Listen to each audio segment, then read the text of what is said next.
नमस्कार दोस्तों, स्वागत है, अभिनंदन है आपका अपने चैनल आयुष क्लासेस में। कैसे हो सब? सभी स्वस्थ, मस्त, जबरदस्त और शानदार होंगे।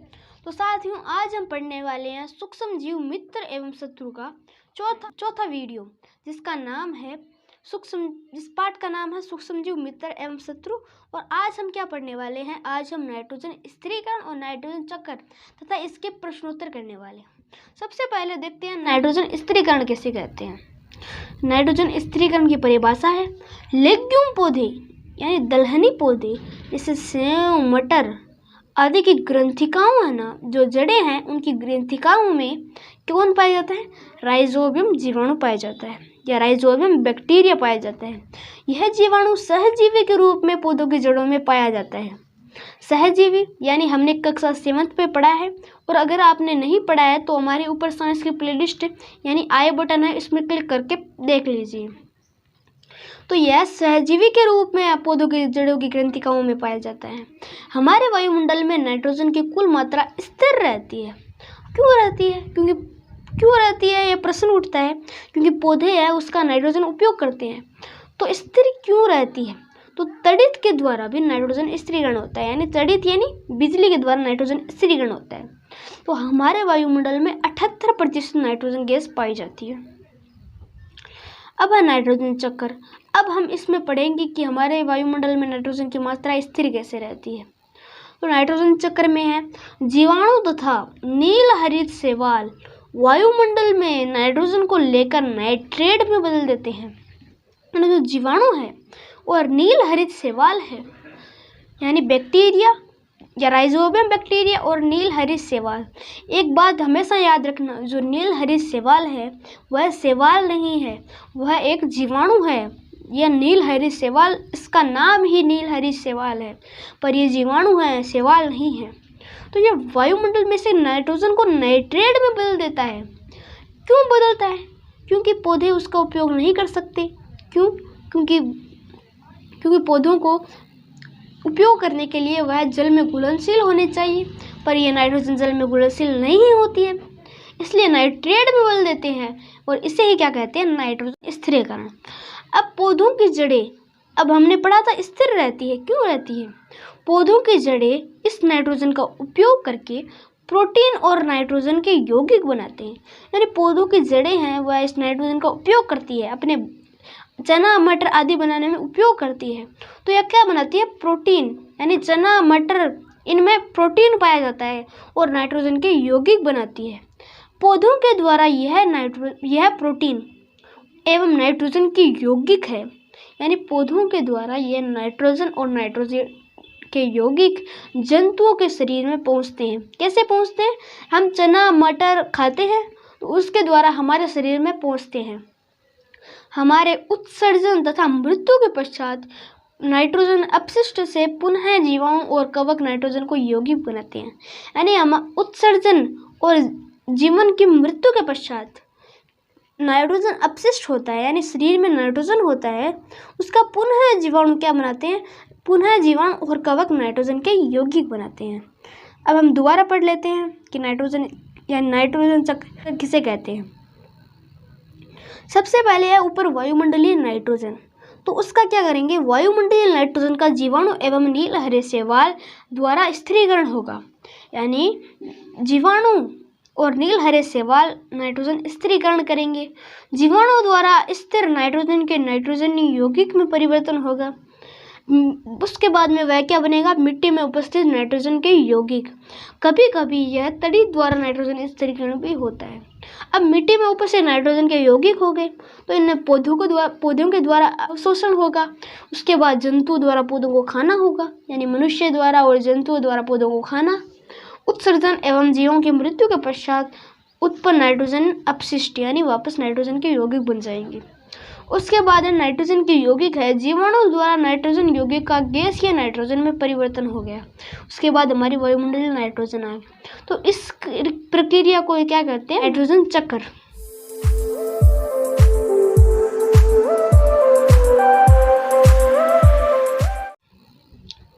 नेक्स्ट है हमारे प्रश्न।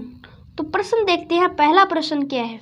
पहला प्रश्न है रिक्त स्थानों की पूर्ति कीजिए, यानी हमें रिक्त स्थानों की पूर्ति करना है। पहला है सूक्ष्म जीवों को रिक्त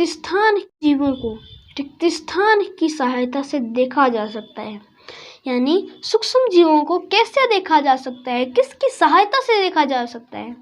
तो सूक्ष्म जीवों को सूक्ष्मदर्शी नामक यंत्र की सहायता से देखा जा सकता है। दूसरा प्रश्न है नील हरे शैवाल वायु से रिक्त स्थान का स्थिरीकरण करते हैं जिससे मिट्टी की उर्वरता में वृद्धि होती है।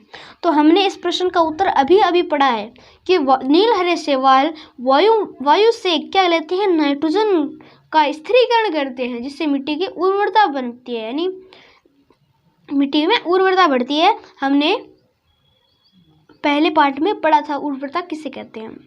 अल्कोहल का उत्पादन किसकी सहायता से किया जाता है? हमने यह भी पढ़ लिया था कि अल्कोहल का उत्पादन किसकी सहायता से होता है, यीस्ट के द्वारा होता है। अब हैजा किसके द्वारा होता है? तो हैजा होता है जीवाणु के द्वारा होता है हैजा। अब हम इनका उत्तर देख लेते हैं। अब है हमने पहले में दिखा था सूक्ष्मदर्शी यंत्र, दूसरे में नाइट्रोजन, तीसरे में यीस्ट और चौथे में हैजा, यानी हमारे उत्तर सही है। अब है सही शब्द के आगे सही शब्द के आगे सही का निशान लगाना है। पहला है कै, यीस्ट का उपयोग निम्न के उत्पादन में होता है, यानी यीस्ट का प्रयोग किन के उत्पादन में होता है? चीनी, अल्कोहल, हाइड्रोक्लोरिक अम्ल या ऑक्सीजन। आपके पास 5 सेकंड का वक्त है।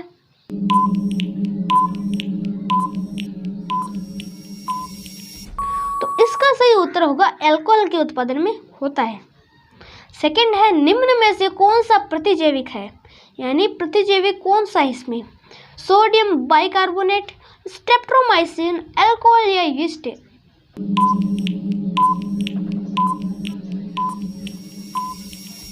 इसका सही उत्तर होगा स्ट्रेप्टोमाइसिन। तीसरा है मलेरिया परजीवी का वाहक है, यानी मलेरिया किसके द्वारा होता है या इसको फैलाता कौन है? मादा एनाफिलीज मच्छर, कॉकरोच, घरेलू मक्खी या तितली।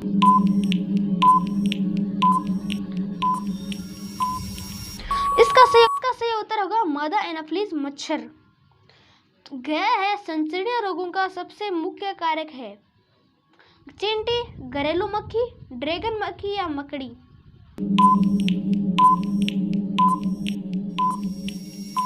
इसका सही उत्तर होगा घरेलू मक्खी। ब्रेड अथवा इडली फूल जाती है, इसका कारण है उष्णता, पीसना, यीस्ट कोशिकाओं की वृद्धि और माडने के कारण।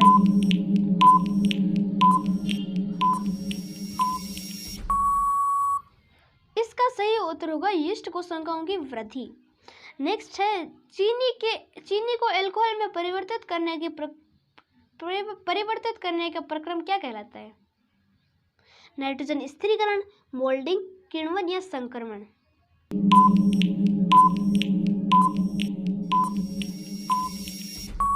इसका सही उत्तर होगा किण्वन। हमारा तीसरा प्रश्न है कॉलम ए के जीवों का मिलान किससे करना है? कॉलम 2 ने दिए गए उनके कार्यों से करना है। तो पहला है कॉलम ए और दूसरा है कॉलम 2। तो जीवाणु का क्या कार्य है? तो जीवाणु किसके कारण होता है? जीवाणु हैजा के कारण होता है। अब है राइजोबियम जीवाणु क्या करता है? तो राइजोबियम जीवाणु नाइट्रोजन स्थिरीकरण करता है। लैक्टोबैसिलस क्या करता है? तो ये लैक्टोबैसिलस एक दही में पाए जाने वाले जीवाणु है जो दही को जमाता है। नेक्स्ट है यीस्ट। तो यीस्ट क्या करता है? ब्रेड की बेकिंग। अब एक प्रोटोजोआ किसका कारण है? तो प्रोटोजोआ मलेरिया का कारण है। अब है विषाणु। तो विषाणु किसका कारण है? एड्स का। तो हमारे उत्तर देख लेते हैं सही है या गलत। तो हमारे सारे उत्तर सही है।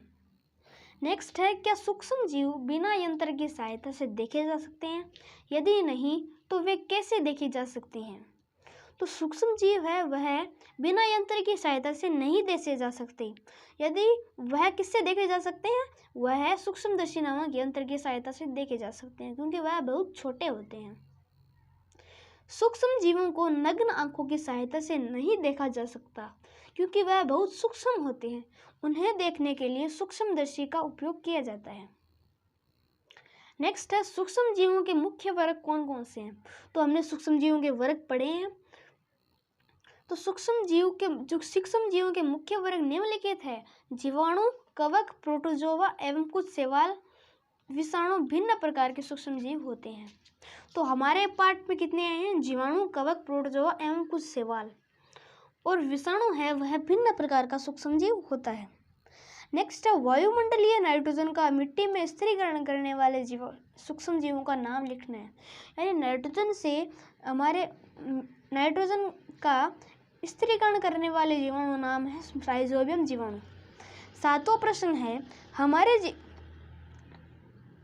हमारे जीवन में उपयोगी सूक्ष्म जीवों के नाम बारे में 10 पंक्तियां लिखने। जीवों के उपयोग निम्न है।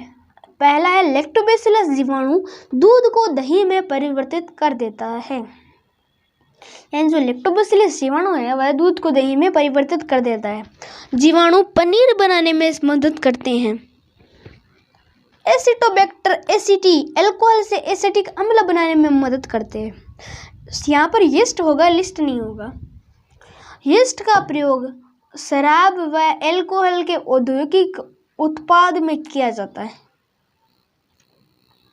5वां है विशिष्ट प्रकार के सूक्ष्म जीवों को संबंधित कर प्रतिजैविक का उत्पादन किया जाता है। 6वां है कुछ जीवाणु वातावरण की नाइट्रोजन को नाइट्रेट में परिवर्तित कर देते हैं। जीवाणु का उपयोग औषधियों के निर्माण में भी किया जाता है। यीस्ट का उपयोग ब्रेड, पेस्ट्री, केक बनाने में किया जाता है। मैंने अभी बताया था खमीर उठाने में किया जाता है। नेक्स्ट है पर्यावरण के शुद्धिकरण में सूक्ष्म जीवों का उपयोग किया जाता है और यीस्ट का उपयोग खमीर उठाने के लिए किया जाता है। नेक्स्ट है 8वां प्रश्न, सूक्ष्म जीवों द्वारा होने वाले हानिकारक प्रभावों का संक्षिप्त विवरण दीजिए।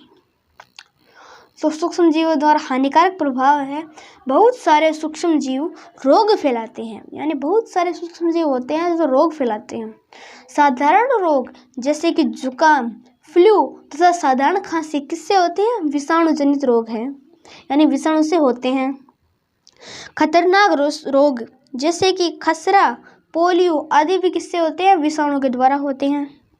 और अभी एक खतरनाक रोग आया था कोरोना, वह भी विषाणु के द्वारा ही होता है।